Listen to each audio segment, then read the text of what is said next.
Okay, any questions now about anything? You can ask anything. I have a quick question. Sure. If you had can you give me an example of like if your cell were to rupture or to shrink, what like the actual outcome of that would be? Okay, suppose you're swimming in fresh water and you begin to gulp water goes into your lungs. That water is very, very hypotonic. So that water will move across the membranes and cause your red blood cells to swell and burst, and you'll die. You'll die from lack of oxygen. So you die from, so that's very important when you are in a medical situation. When they give you an IV, you want the concentration of the IV fluid to be the same as the concentration as your plasma so that your red blood cells don't burst, swell, or shrink. Because if you destroy the structure of a red blood cell, it's not going to be able to carry oxygen and you'll die of asphyxiation or you'll die from a heart attack probably. So in fresh water, when the red blood cells burst, that potassium is released. You'll find that potassium is released from red blood cells and you'll have a heart attack. That makes sense? Yep. Thank you. Okay. Let's go back. Any other questions? Yes, I have a question. Sure. So I opened the PowerPoint in the Blackboard, but I couldn't find this one. Okay, let me show you where it is. Okay. Okay, so if you look down here where it says materials for 125, and there's the PowerPoint that I'm using right there. Do you see that? Yes. Okay, so if you click on the bottom left, you'll see materials for 125, and make sure you read your email because, but I'm glad to tell you where it is. Okay, any other questions? Please ask any questions. There's no dumb questions.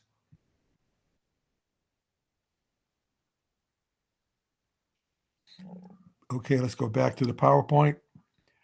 Okay, just read this. Everybody knows about Gatorade. So some substances are moved by take energy.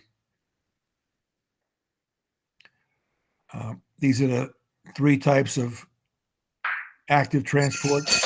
You are not recording it, I guess. Go ahead. Question? Record, I mean, are you recording it now when we return back? It's recording now. Okay. Okay, let me go back. Is there a question? Another question? Everybody set? Okay.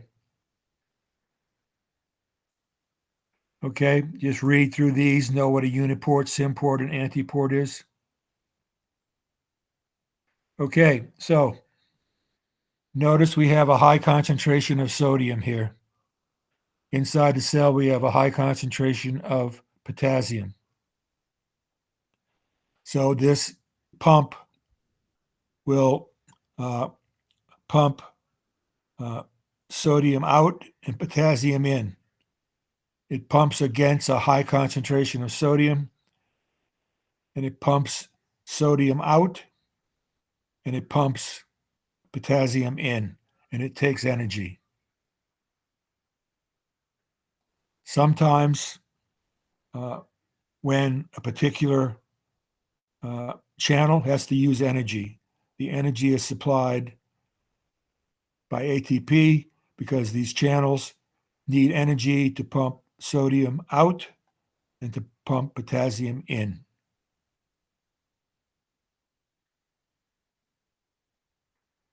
So notice these sodiums are being pumped against a high concentration.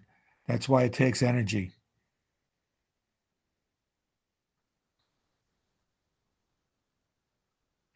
Sometimes a molecule like glucose can follow the sodium that's being pumped out.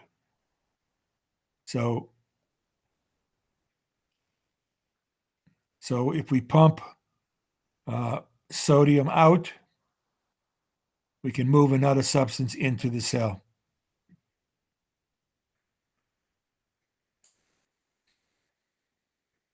If you look at a cell membrane, the outside is slightly positive.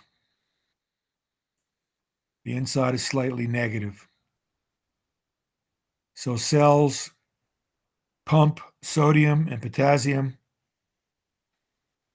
at different concentrations on either side of the cell to establish a voltage difference.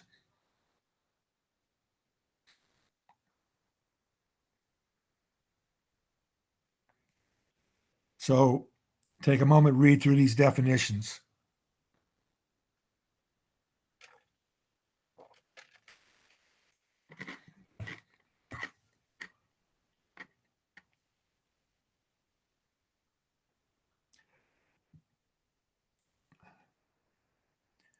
Okay, we'll get back to these in a minute.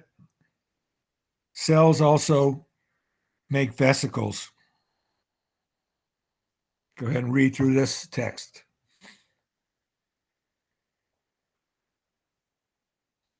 Vesicles are small sacs. They're enclosed by a lipid bilayer, and they require energy.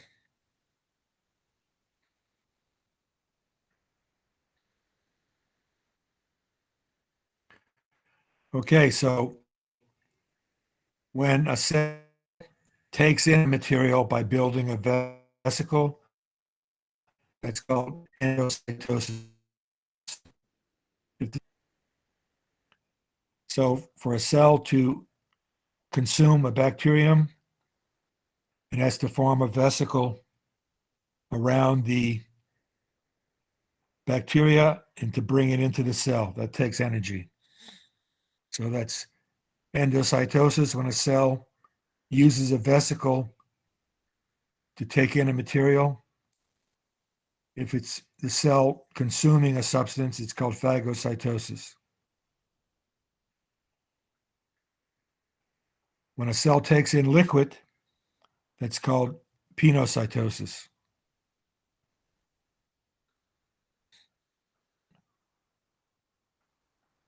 Sometimes you have special receptors on the cell membrane that control the substance, the ligand that binds to the receptors, and that'll be taken into the cell.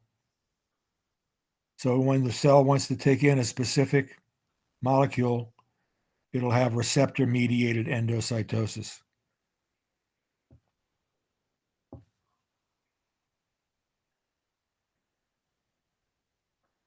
So I don't care about transcytosis. So when a cell, like insulin, an insulin cell in your pancreas, releases insulin to the outside of the cell, that's called exocytosis. And the insulin is secreted into the blood from pancreatic cells. So know what exocytosis leads to secretion. We're not worried about transcytosis. So here's an electron micrograph of exocytosis, where the substance is excreted or secreted outside of the cell. That takes energy. It's active transport. Okay. Let's stop there and record this. Okay, stop recording for a moment.